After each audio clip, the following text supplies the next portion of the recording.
بضيفنا من واشنطن ريتشارد ويسترديل، المسؤول السابق في مكتب موارد الطاقة بوزارة الخارجية الأمريكية.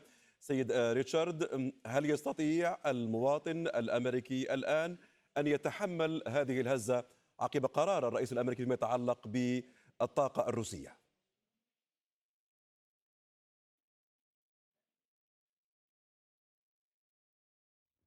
Salam alaikum, and thank you for having me on your show. It's always a pleasure.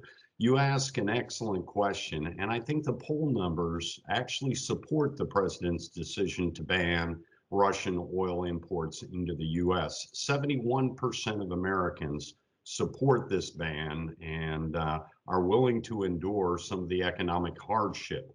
The hardship itself, we've seen a record price of gasoline, as you've reported. Today, the national average is $4.17. That's the highest ever across the nation, with prices higher than that in many urban areas. The total price of energy in the U.S. is up 27%, and that is significantly contributing to the consumer price index and all the goods and services that Americans produce as well as consume. So you can see that there is a tremendous impact. We're estimating that impact on a monthly basis for the average American to be well over $300.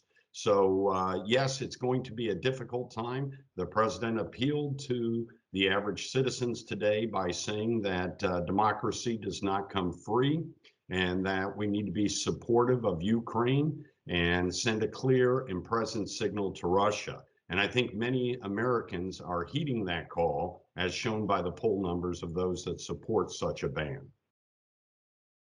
كيف سيتمكن الجانب الأمريكي من ملء هذا الفراغ الذي سيكون عقب هذا الحظر على الواردات الروسية النفطية والغازية والطاقوية بصفة عامة؟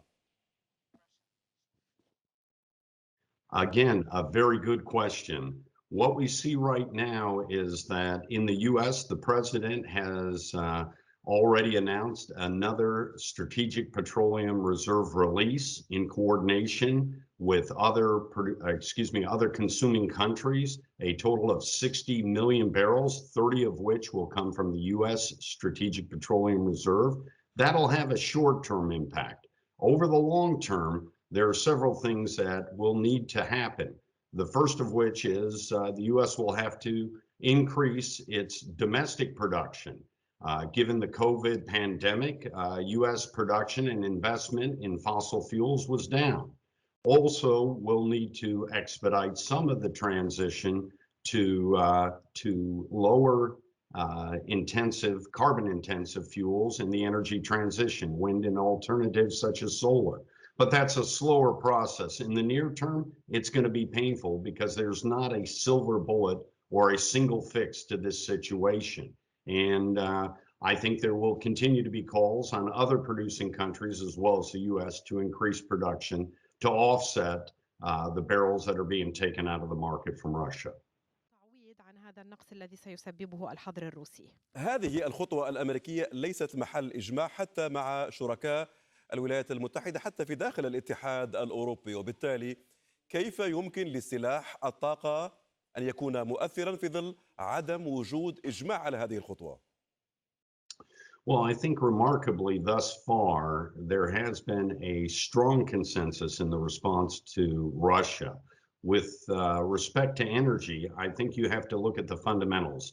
The U.S. imports about 4% of the total oil it produces and consumes here from Russia, whereas the European Union actually imports 25% of their oil from Russia and 40% of their natural gas. Obviously, it's a different dynamic there, and that is one of the differences where the U.S. on its own is going forward with a ban of Russian oil. It is a challenge, and the one thing I have to point to are fundamentals of the marketplace. And there's no better example of interconnected markets than in the energy markets, and specifically in the oil markets. What occurs and happens in one part of the world affects the entire globe. And you're seeing that happen. You're seeing record prices here domestically in the U.S., but you're also seeing records being approached and broken in terms of global crude prices and energy prices. So it is a challenging time, and it's one that I think the U.S. is going to remain in lockstep with Europe, and this is a proactive measure that's been taken here domestically. هذه نقطة أساسية وقرار استراتيجي اتخذته الولايات المتحدة.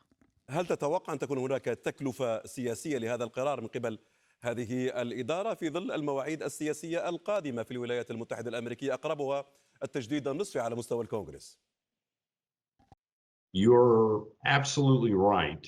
The average American voter votes with its pocketbook, as we say here domestically, and the financial struggles with the inflationary impacts and the higher cost of energy are something that are going to weigh very heavily here at home during the upcoming midterm elections this year. The question is, and by all accounts, it looks like this is going to be a long and drawn out campaign by the Russians, and therefore the implications of it on the energy sector will continue for some months. And I do think that voters will push to see more domestic energy production and for a faster pace of the energy transition to renewables and alternatives. And really, that is going to be highlighted during the upcoming elections, as you rightfully point out.